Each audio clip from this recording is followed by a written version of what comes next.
Hi, I just finished having a conversation with our Books Love Everyone book group about our October reads. Those reads were The Crucible, one of my all-time favorites, and Ethel Rosenberg by Anne Seba, or Seba, however you say her beautiful name. I want to start by saying that both of these books take place in different time periods, but the intent behind Arthur Miller's writing of this was to directly address the same time period that Ethel Rosenberg takes place in. This is a biography. This is a play. And one of the questions I asked our group was, did they enjoy reading a play? And one person wasn't fussed. I really love reading plays. And one person was like, no, I'd rather have a novel.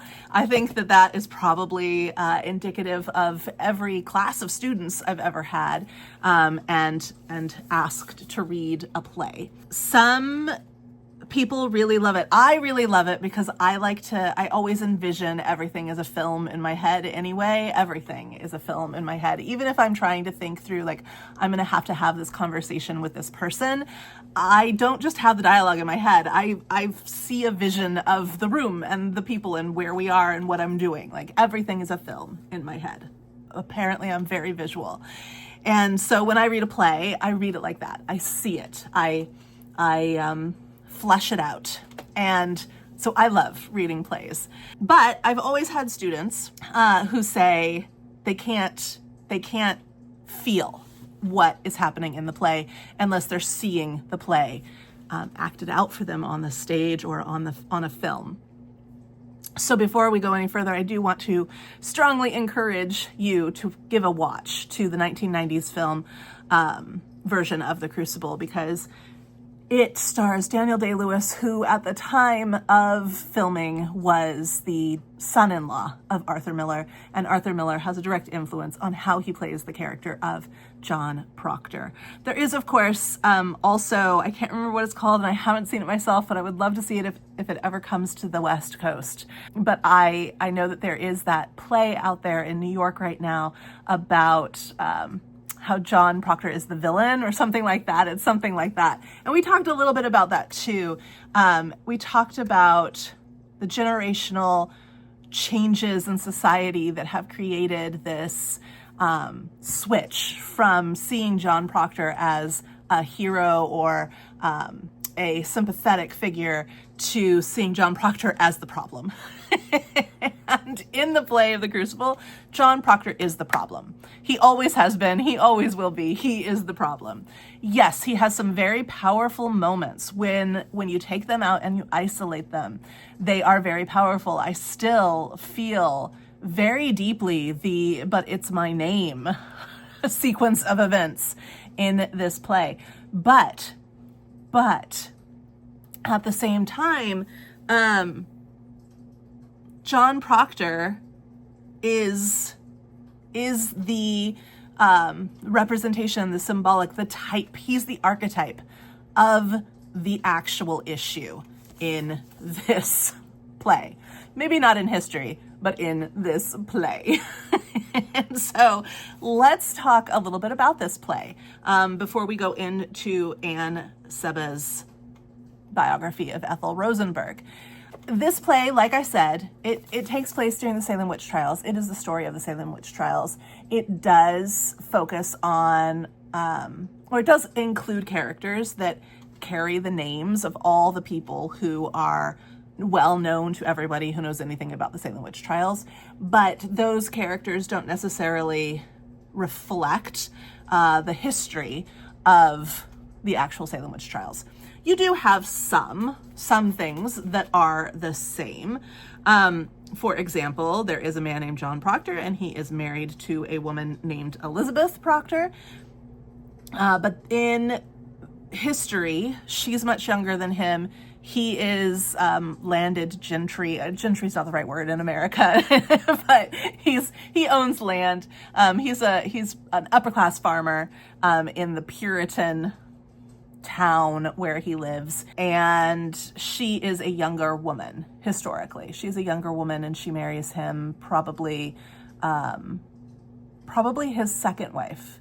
And there is also, there's also the Reverend Parris. Now, the Reverend Parris pretty much reflects historically who the Reverend Parris was, which was kind of a scheming, conniving, nasty human being, parading under the guise of sinlessness and Christianity and what's the word I'm looking for, where you are better than everyone else. Like he portrays himself as spiritually elevated, right? And in reality, he is a swindler, a gambler, not that gambling is inherently wrong, but the way that he's doing it is, and a breaker of the law, and he's hiding behind, historically, this is all accurate, and he's hiding behind the guise of being a holy human being. So there's the Reverend Samuel Parris, and he has some young girls living with him, but one is named Abigail and one is named Betty, and these two individuals do historically exist. And there is a woman in the home who is possibly a slave, definitely an indentured servant, not clear on the freedom level of this Black woman, but there is Tituba, however you would like to pronounce her name, and she is historically accurate as well. What is not historically accurate in this play is that Abigail is, for that time period, considered a grown woman. She's a teenager. She's like 16, 17 years old. In history, she was a young girl. And in history, the Betty and Abigail and Tituba possibly dabble in a little bit of spell casting together as something fun and silly. There are many, many speculations about how the trials came to be the blown up situation that they are, but everyone can agree it does start in the Parris home, and it does start with Abigail and Betty and possibly Tituba. And some speculation says that there was a certain kind of fungus on the wheat that caused hallucinations and all of those things. Some fall into the category, which I fall into, of women in an oppressive society, girls in an oppressive society, seeing a means of raising a voice, finding a little bit of freedom, finding a little bit of a way to put up a boundary for themselves, to protect their existence, their being, from constant scrutiny and constant redirection and constant control. If you just go a little bit crazy, people back off, right? But it was a dangerous time to go a little bit crazy. It was a very dangerous time, and it was an especially dangerous time for women to go a little bit crazy, and an especially dangerous culture. So one thing that was brought up in our conversation was the difference between colonists and Puritans. And you have both of them. I think in the States, we tend to imagine everybody who is living in this area at this time is of the same religious bent, but they absolutely are not. They absolutely are not. Even all the people who've come over from England are not of the same bent. They're not there for the same purposes. And the Puritans are really a minority. They are a minority. And that in and of itself brings with it a feeling of specialness, and that also brings with it a feeling of vulnerability. If your belief system is one based on fear, which Puritanism is a belief system that is germinated out of a set of fears about your actions, your human existence, leading to your eternal damnation and separation from a God that is so fickle in their imagination, so fickle that a look, a dress, a strand of hair, a bit of a laughter, any of these things can ruin your eternity. That's fear. That's fear. And so when you're living in that kind of environment and you're raised in that kind of environment and you see an out, a light at the end of the tunnel, you take it. You absolutely do. But it was a very dangerous time to do that. And the whole Puritan community is feeling the fear of the encroaching evil all around them. So that's represented in these other colonists from England, from other places, from New Amsterdam, from Amsterdam, from other cultures, other ideas, other belief systems, other religions, other forms of Christianity, non-religious individuals entirely. There's whole communities of people who are there because of financial gain, right? And the Puritans are just one microcosm of community. And so they feel, and then you also have the Native Americans. You have the actual people who you completely do not understand and who you completely fear and who you completely see as animalistic and predatory. And so when you are this little community living away from the big city, because where the witch trials actually happen is not actually in actual Salem. They're outside of Salem. There's two little towns which have the word Salem in the name. And so where this is happening is actually country-ish. So you're vulnerable to the natives who you feel, they aren't necessarily, but who you feel are just waiting to attack. So there's evil in the forest all around you, and there's evil in the world all around you, and there's evil constantly trying to get into your door in the form of things you can't even see. So for people who want to reject all of this evil, they do a lot of ritualistic things themselves. Even the way that they live their lives, it's all really about keeping that evil at bay through ritual. And so they're already really familiar with spell casting, even though they would never say that is what they are doing.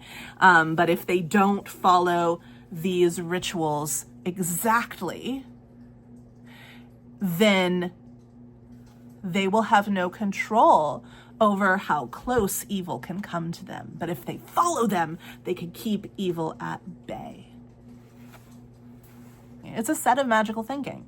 And the Puritans, ironically, in their push to keep away evil and magic, do so through magical thinking. So they are already primed. All of this to say, they are already primed as a community, historically and in this book, to believe in witchcraft and the power of witchcraft. And that possibly witchcraft could be more powerful than the presence of the fickle God that they are trying to please at all times. Because they have to figure out where evil's coming in, they have to root it out, and they have to create new systems in which to identify it and to keep it at bay. And those systems, my friends, are spells and magic and magical action. Discerning evil spirits. So they're primed, and they're really primed to fear each other. They're really primed to fear each other. And fear becomes even more weaponized than it already is, because people also start to see where they can gain. And in the crucible, perhaps in reality as well, depending on what really caused these hallucinations, sensations, visions. I mean, it could be the devil. It could be the devil. There's more. What is the line from Hamlet? There's more in this world than, I don't know. The basic gist is there's more than you know going on. The quote has escaped me. Maybe I'll put it down at the bottom of the screen. But, could be the devil, could be fungus on wheat, could be girls trying to have a little autonomy, a little freedom, a little security for themselves. Could be any of these things, or things that we haven't even thought of yet. Depending on what has caused it, it still starts there. It still starts there with these girls. And then the adults in the community start to realize, well, look what we can do. If those girls can say, so-and-so's spirit came to me in the middle of the night and told me to dance with the devil, feed the devil, sign the devil's book, and people believe them, and then those people disappear, maybe I can start to use this to my advantage. So I don't like this neighbor over here. I can say they cursed my cow and then my cow died. And that will get them accused of witchcraft. They'll have a trial. They won't be able to prove themselves innocent, because it's impossible to prove yourself innocent. And then, because everything is twisted, everything is twisted in whatever direction the court wants it to go. And then they'll be gone. And I, the accuser, the one who rooted out this evil, will receive their land as a gift, as a reward for my goodness, which enabled me to see their evil. Do we see how problematic this is? This is historically true. It's also in here. Let's read a little bit from the introduction that's included with the play, which is written by Christopher Bigsby. Christopher Bigsby. I don't know who you are, Christopher Bigsby, but I enjoy your introduction. By the way, this is the book from which I taught this for a million years. So let's see. It says, in 1692, 19 men and women and 2 dogs were convicted and hanged for witchcraft in a small village in eastern Massachusetts. By the standards of our own time, if not of that, it was a minor event, a spasm of judicial violence that was concluded within a matter of months. The bodies were buried in shallow graves, or not at all, as a further indication that the convicted had not only forfeited participation in the community of man in this life, but in the community of saints in the next. Just how shallow those graves were, however, is evident from the fact that the people buried there were not eradicated from history. Their names remain with us to this day, not least because of Arthur Miller, for whom past events and present realities have always been pressed together by a moral logic. In his hands, the ghosts of those who died have proved real enough, even if the witches they were presumed to be were little more than fantasies conjured by a mixture of fear, ambition, frustration, jealousy, and perverted pride. 300 years after those individuals are killed, they get an exoneration, and then in, I think 2012, 2011, somewhere around there, so that's in the 1950s, and then in 2011, 2012, reparations are paid to their families. And a lot of that happens really because Arthur Miller chose to focus on this story as an allegory for what was happening in his time period. And part of the reason why Arthur Miller wrote this was because of the HOAC, which is such a fun word to say, HOAC, the House of Un-American Activities Committee, which was formed after World War II in the United States, mainly by a man named McCarthy. And this era in time becomes known as the McCarthy era, named after him. And it is an era in which a common enemy is created. There's an evil trying to get into your good American life, and that evil is called communism. And we must identify it and eradicate it, and those people who are spreading it, they are vile and wrong, and we have to root them out and create systems in which they cannot thrive, because this is an affront. This belief system is an affront to everything that is American.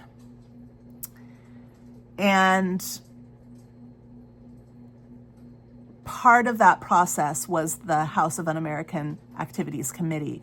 There were these trials. We call them now the McCarthy trials. There were these trials in which, first, people who were accused of communist activity, going back to the 1920s when the American Communist Party was established, where mostly they were college students who joined, who thought, who thought the ideas of community and communal social care were indicative of Christianity, were idealistic, were possibly a better way to go than the classic capitalist movement that was really picking up speed and pushing this idea of the American dream. The American dream, don't get me started on the American dream. The American dream it's a marketing campaign. The American dream is a marketing campaign that came into existence long after the hordes of individuals were coming through Ellis Island. That American dream was not a thing. And so I know that there are people who are watching who are like, she doesn't know what she's talking about. I do know what I'm talking about. And you can find out too. Do a little open-minded research and you will. I'm really not saying anything surprising here. So they were like mainly idealistic people 20, 30 years earlier who had signed up to attend a communist meeting at a college university. These were not communists as the common enemy was being created and perceived based on what was happening in world events, which were very disturbing around the world in the name of a system. It was a system that was created, that was used for control and for other intentions than it had been created for, as all systems eventually do. As most things that are created for good purposes, fallen into the wrong hands, can be used dangerously and harmfully. So was this ideology. But when people signed up to attend a meeting in the 1920s, it was not that ideology, right? And so those people 30 years later would be called forward in the early stages of the McCarthy era to be questioned about their involvement with communism. And one way that you could save yourself was to name other communists so that they could be rooted out. That is so familiar. So familiar. One of the main, as always, when a society is going through a major ideological change, one of the main communities within the United States that was targeted were the creatives, were the movie makers, the cartoonists, the authors, the musicians, the stage actors, the writers. These individuals were targeted because they perpetuate, create, and reflect the culture. And they are our main source, They are a society's main source of information gathering, entertainment. And so always the artists are going to be targeted. Always. The arts are always going to be one of the first targets to get in line with the new ideology. And because that is the quickest way to dispense the ideology. So, after that first level of communists were approached, the next group to really go through the ringer with the HOAC committee were artists. And artists generally know other artists, and they were being required to save themselves to name other individuals. Well, Arthur Miller was called before the HOAC and refused to name names. It was calling name names. It was called naming names. He refused to name names. He said, I am not now, nor have I ever been a communist, and I will not name names. I don't know any communists. Which was probably true. And I mean, this is a time, friends, when phones, landlines in your own home were being illegally surveyed without your knowledge. This was a time where there were neighbors turning in neighbors. I don't like where this neighbor keeps putting their trash can. I think they're a communist. I'm gonna call the hotline.